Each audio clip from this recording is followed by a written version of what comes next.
I remember being very excited about this film when I first saw the trailer. It was moody, it was atmospheric, and it felt like it would be original. Now that I've seen it, is my opinion still the same? In a preview I made of this movie, I said it might be pure scary shit. I think two of those three words are correct. Scary is the odd word out. It's not that the movie was bad. Well, not all of it at least. There are some awesome parts of this movie that had me grinning ear to ear, but the bits in between involving the annoying main character and her annoying young friend had me reaching for something else in my periphery to distract me from what I was watching. Ella lives in the shadows of her controlling mother, a legend in the stop-motion movie scene. After her mother falls into a coma, Ella decides to rent her own studio and make her own version of her mother's film. While at a new location, she meets a little girl who has a story to tell her about a girl lost in the woods with a man chasing her down. As she slowly reveals the story to Ella, Ella turns the story into a movie. But the lines between reality and the movie begin to blur, having a drastic effect on Ella's mental state.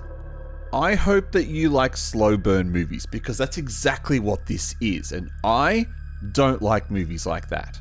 Which is a shame because there are some quality parts of this film.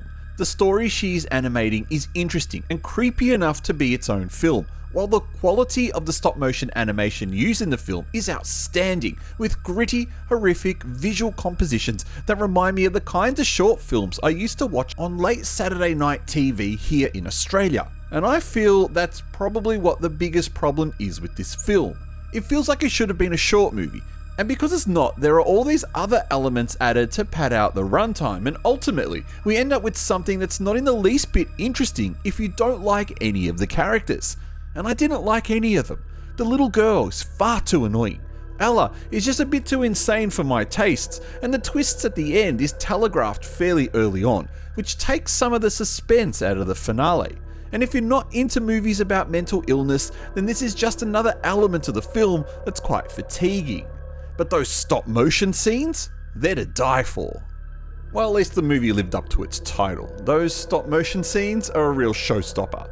Unfortunately, the rest of the film I couldn't care less about. Now, it's definitely not a unicorn, and I don't want to turn off the smiley face because I feel that the stop motion scenes are actually the best parts of the film. So, it earns a smiley face just for the stop motion bits.